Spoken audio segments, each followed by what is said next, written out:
You know what I say about that, we should say? If you're concerned about the state track meet, please do something about it.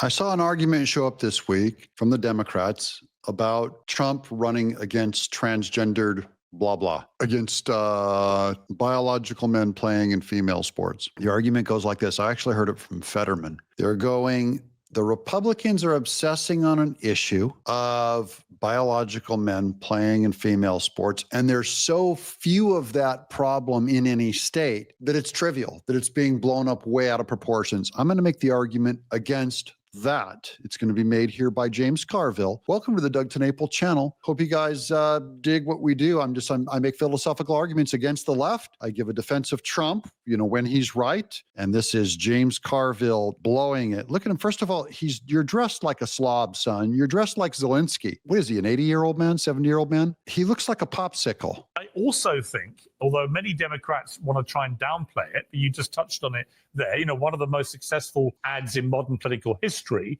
was Kamala's for they, them, Trump's for you. And I do think the whole woke stuff collectively, as Trump put it, a kind of abrogation of common sense, that also resonated hard with people. That they did actually think these things, like transgender athletes in women's sport, for example, which Kamala supported. And by the way, I actually think while Trump is against trans biological men being in women's sports, I don't think it's that big of a deal to him. I think he's been around trans people his whole life. I think he's been around lots of homosexuals his whole life. All kinds of members of the LGBTQ are part of his staff and in his life. So he's not the same as someone like me where I'm a conservative, evangelical, Bible-believing Christian.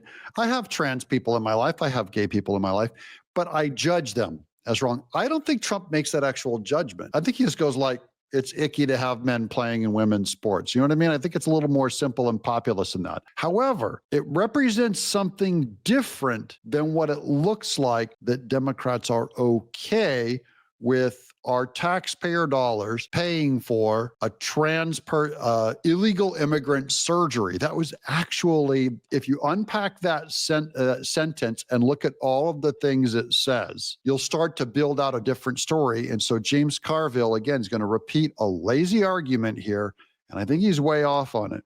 What I say about that, we should say? If you're concerned about the state track meet, please do something about it.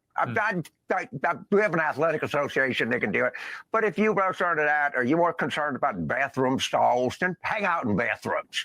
That's a very interesting argument. I think it's false. He's saying, this is the old, hey, this is how it starts, all right, 20 years ago. Hey, if you don't want an abortion, don't get one. And then it becomes, we have to be able to have pills readily available for middle school girls without their parents' approval. See, it all starts with, hey, if you don't want one, don't have one. Okay. Although it doesn't work when you just say, you can't. So it's making it personal. It'd be like someone saying, hey, if you want to be racist, you personally go be a racist and obsess on that.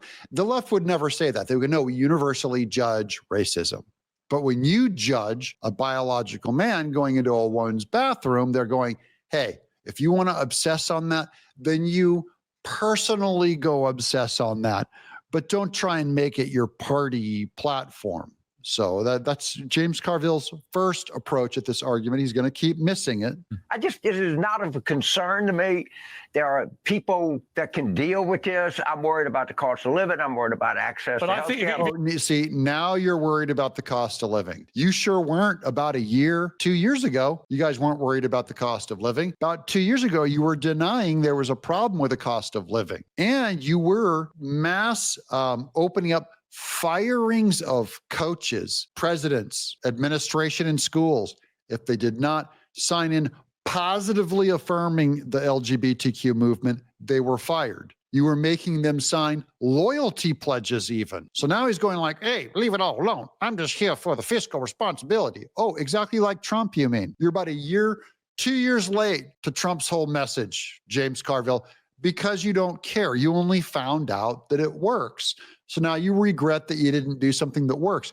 You still don't believe in it. Let me scrub back a little bit here. about access But to I think, healthcare. if you don't mind me saying, but James, I would dispute that. A lot of Democrats have tried to say to me it didn't really matter, the trans stuff and the woke stuff. And I keep saying I think it matters more than you think. That when Trump positioned himself as the voice of common sense, and you had a party led by Joe Biden and Kamala who both thought it's fine for biological men to compete in women's sport, for example. And remove your kids from public schools. Look, the reason why this trans issue went so deep into the Hispanic community and the Black community, right? You go into minority communities and they're not on board with the woke stuff at all. They're not going like, yay, gay, yay, turn Disney Plus gay, as if the idea that a Black family or a Hispanic family are okay with the state taking their kid who's identifying as trans because he went to a public school and basically got somewhat converted, if it's possible, right? And then they don't have to tell the parents what they're doing. They can give the kid an abortion pill without the parents' notice, and start giving them puberty blockers without the parents' notice, because the parents are considered so backwards and hateful that they would never approve it. That was what the argument was over. And a whole lot of parents go, look, I'm liberal, but I ain't that. You know, the state does not have a say over my kid, or the state pushing vaccines over a parent that may not want one. I just want you guys to know states' rights versus parents' rights is a big thing in right versus left. And Carville here does not entirely get what the Democrats were projecting as their message. And then Trump comes in as the man of common sense. He's not even saying, I disagree with all this, LGBTQ stuff. Like I said, he's probably way more personally okay with it, but he knows it's a winning issue to say the way the Democrats want to do it, we ain't doing that with our military. You don't do that. In other words, you can mess around with it in the art department, but don't do it in a lethal military that's here to save people's lives. Don't do it in the police department. Surely don't project it into public schools. And that's where James Carville doesn't get it. It's America started hearing loud and clear what the left was doing with culture, that they weren't just kind of going, hey, live and let live. If you want to do that, you go do that. If we want to do that, we want to do that. No, they started feeling the demonization. And I believe it was supercharged during COVID, when people started seeing like, hey, there's going to be a travel ban if I don't get a shot. If I don't come up with a vaccine passport, I may not be able to pass state lines. I can't visit my dad dying. I can't go to a wedding. See that? So I'm only saying, when they say, hey, it's live and let live, you do your little trivial thing. No, people started seeing the giant totalitarian leftist state getting more and more power, and it put fear even in Democrat lives. And I believe that fear is justified. You start having Kamala Harris and Hillary Clinton say, hey, we got to lock down this social media stuff because of misinformation, disinformation. And they're watching people in Britain being thrown in jail for memes, and the guy who did a meme against Hillary Clinton be thrown in jail. You start going, this isn't just a small thing. This is probably going to blow up and be real big. And so we have to make sure you lose. That's the thing that James Carville doesn't understand. I hope he continues to understand it, because I want him to continue to lose. For example, that actually that was more powerful than people realized in the third tier of why they voted. Economy 1, immigration 2, woke mind virus 3, supported by Kamala Harris. I just want to go back to James Carville's final expression here. Look at him. He ain't having any of it good. You see, what it really means is, if a Democrat Party is willing to spend your tax dollars on something as divisive, they used to have the we won't pay for abortions with public money.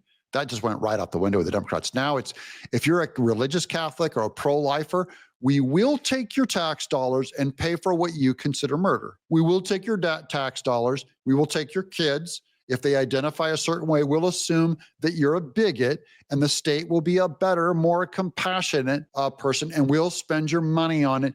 The people started saying, if the Democrats will spend your money on this, that was the successful message of that giant commercial. Yeah, it's 13 people in your state, 13 maybe biological males that want to go play girls' sports. It's not the giant universal threat, you know what I mean? The way inflation affects everyone. But it does show an ideology of what they would jam down your throat, which is the most ridiculous things. And people start smelling, they'll throw me in prison if I disagree with their tax policy. I'm Doug in exile.